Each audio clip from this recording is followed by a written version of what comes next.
बच्चों, आज हम हमारी हिंदी की पाठ्य पुस्तक वसंत का शुभारंभ करने जा रहे हैं और हमारी इस पाठ्य पुस्तक का प्रथम अध्याय है हम पंछी उन्मुक्त गगन के। और इस कविता के रचनाकार हैं श्री शिव मंगल सिंह सुमन। कवि ने इस कविता में पिंजरे में बंद जो पक्षी है उसके मन के जो भाव है, उसके मन का जो दर्द है, उसको व्यक्त करने का प्रयास किया है। बच्चों, हमने देखा है कि हम हमारे घरों की छतों पर पानी का बर्तन और अनाज का बर्तन रखते हैं, जिसमें पक्षी आते हैं और दाना चुग करके पानी पी करके चले जाते हैं। तो हमने खुले आकाश में पक्षियों को उड़ते हुए खूब देखा है, पानी में अटखेलियाँ करते हुए देखा है, दाना चुगते हुए देखा है, समूह में उड़ते हुए देखा है। तो कवि कहते हैं कि पक्षी को जो पंख दिए हैं ईश्वर ने, वो उड़ने के लिए दिए हैं, तो उनको कैद कर करके नहीं रखना चाहिए, इससे उनकी आज़ादी समाप्त हो जाती है। तो बच्चों, कवि ने इस कविता में उन लोगों पर कटाक्ष किया है जो इन पक्षियों को पिंजरों में कैद करके सजावट की वस्तु के समान घरों में ले जा करके सजा देते हैं। वो उनके बारे में तनिक भी विचार नहीं करते कि उनको पिंजरे में कितनी घुटन होती होगी, कितना दर्द होता होगा और उनका भी उड़ने का कितना मन करता होगा। तो बच्चों, हम कविता आरंभ करते हैं।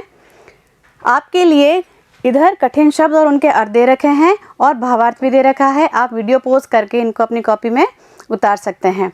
तो बच्चों, शुरू करते हैं कविता। हम पंछी उन्मुक्त गगन के पिंजरबद्ध न गा पाएंगे, कनक तीलियों से टकराकर पुलकित पंख टूट जाएंगे। पक्षी कहता है कि हम पंछी जो है उन्मुक्त गगन में उड़ने के लिए ही बने हैं। उन्मुक्त का अर्थ होता है बच्चों स्वतंत्र। हम स्वतंत्र आकाश में उड़ने के लिए बने हैं। पिंजरबद्ध न गा पाएंगे, पिंजरबद्ध का अर्थ होता है बच्चों पिंजरे में बंद। अगर हमें आप पिंजरे में बंद कर दोगे तो हमारे जो मधुर स्वर है, जो हमारे मधुर गान है, वो हम गा नहीं पाएंगे। क्योंकि गीत कब निकलता है? जब हमारा मन प्रसन्न होता है। हमारा मन प्रसन्न होता है तब गीत निकलते हैं, और जब पिंजरे में बंद रहेंगे तो हमारा मन प्रसन्न नहीं रहेगा और हम गीत नहीं गा पाएंगे। कनक तीलियों से टकराकर, बच्चों कनक तीलियों कहते हैं सोने की सलाखों। इस चित्र में देखिए, पक्षी पिंजरे में बंद है और पिंजरा सलाखों से बना हुआ है।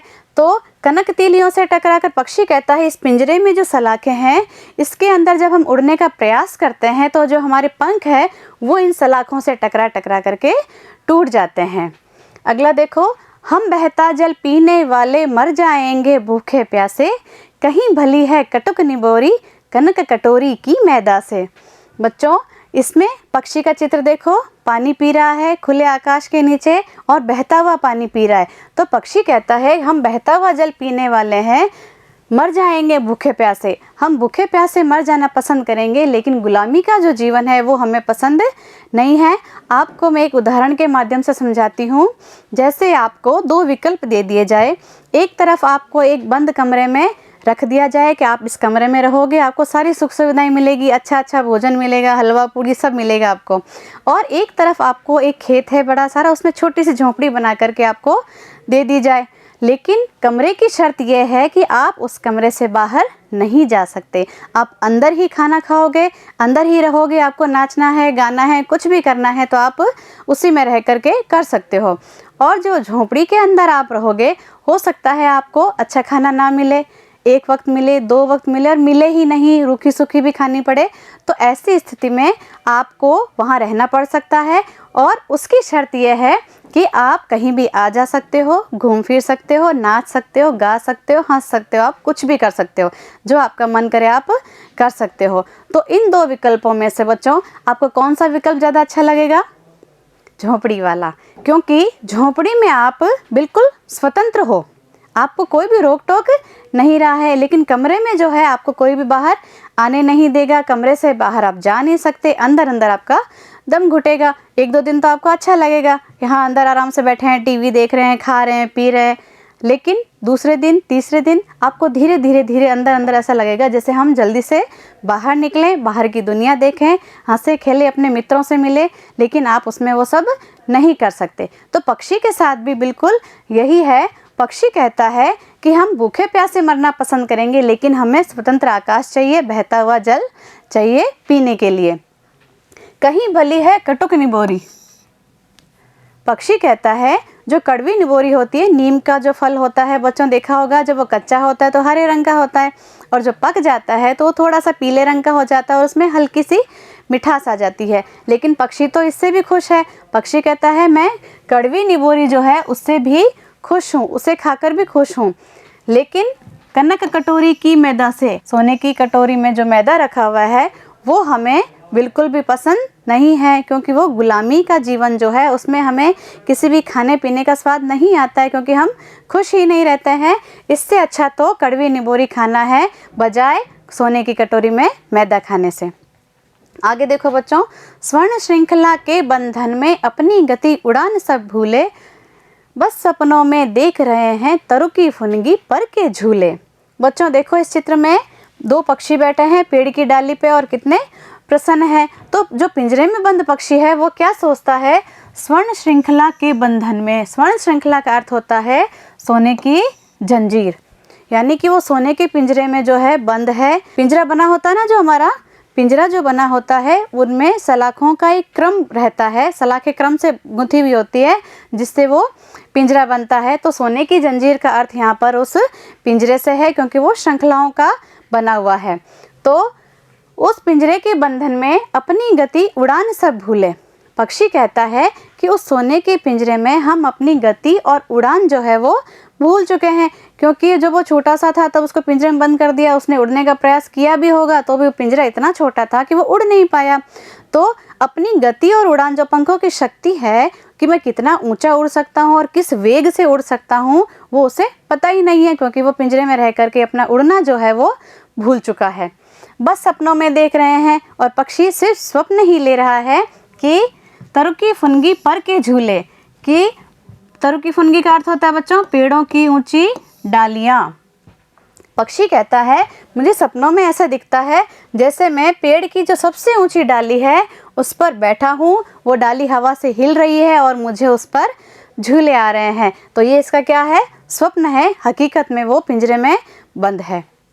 अगला देखो बच्चों, ऐसे थे अरमान के उड़ते नीले नभ की सीमा पाने, लाल किरण सी चोंच खोल चुगते तारक अनार के दाने।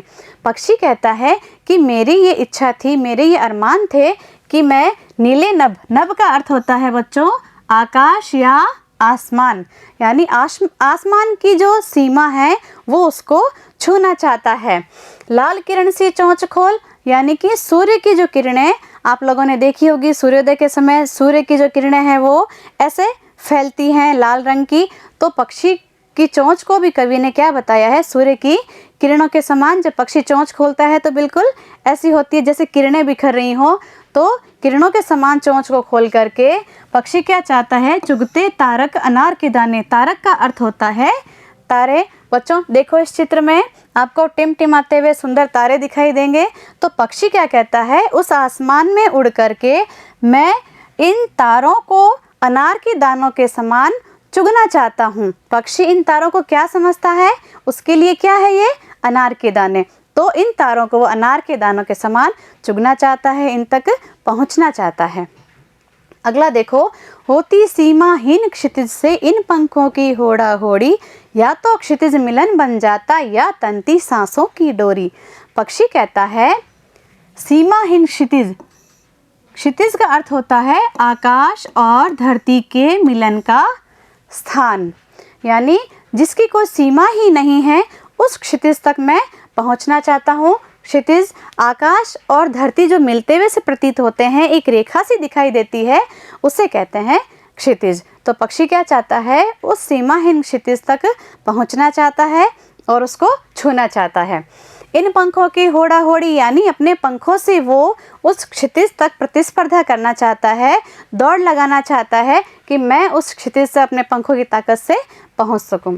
या तो क्षितिज मिलन बन जाता, या तो वो अपने पंखों की शक्ति से क्षितिज तक पहुंच जाएगा, या तंती सांसों की डोरी, या जो है उसके प्राण चले जाएं। पक्षी कहता है अगर मेरे प्राण भी चले जाएं क्षितिज तक पहुंचने में, तब भी मुझे कोई भी दुख या अफसोस नहीं होगा, क्योंकि या तो क्षितिज मिलन, यानी या तो मैं क्षितिज तक पहुंच जाऊंगा या मेरे प्राण चले जाएंगे, मैं उसमें भी प्रसन्न हूँ।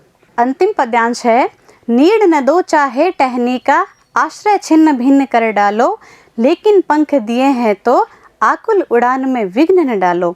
बच्चों इसमें पक्षी कहता है नीड न दो, नीड का अर्थ होता है घोंसला। पक्षी जिसमें अंडे देता है, आपने देखा होगा अपने आसपास पेड़ों पर, और पक्षी बनाते हैं, इसमें अंडे देते हैं।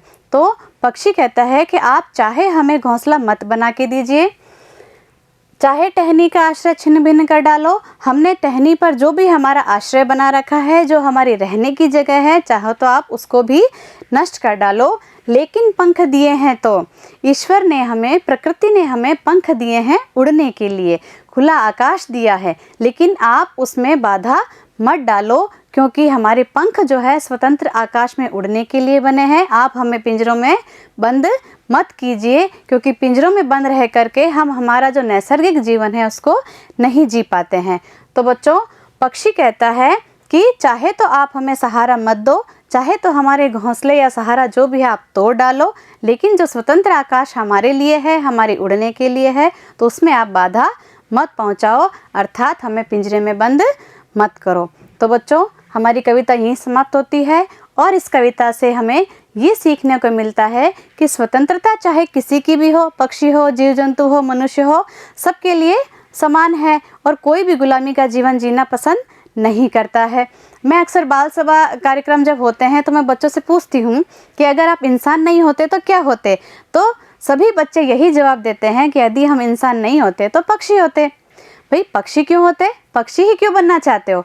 तो बच्चे कहते हैं कि यदि हम पक्षी होते तो खुले आसमान की सैर करते, ऊपर से इस सुंदर दुनिया का दृश्य देखते और प्रसन्न होते। जब हम इंसान होकर के इस खुले आसमान में उड़ना चाहते हैं, इस दुनिया को देखना चाहते हैं, तो बच्चों सोचो उस पिंजरे में बंद पक्षी की क्या स्थिति होती होगी, जिसके पास पंख तो हैं लेकिन वो खुले आसमान में नहीं उड़ सकता, क्योंकि हमने हमारे मनोरंजन और स्वार्थ के कारण उसको एक पिंजरे में कैद कर दिया है, और उसकी जो नैसर्गिक शक्ति है, उसके पंखों की जो ताकत है, वो उसे पता ही नहीं है, क्योंकि वो खुले आकाश में उड़ा ही नहीं, और उसको जो भी बाहर का दृश्य दिखता है उसके बस वो सपने ही देखता है कि बहता हुआ पानी पी रहा हूँ, खुले आसमान में उड़ रहा हूँ, और मैं बहुत ही प्रसन्नता से अपना जीवन व्यतीत कर रहा हूँ। ये सब उसको क्या दिखता है? स्वप्न में। तो बच्चों, आपको इस कविता से यह सीखना चाहिए कि कभी भी आप किसी पक्षी को पिंजरे में बंद नहीं रखोगे।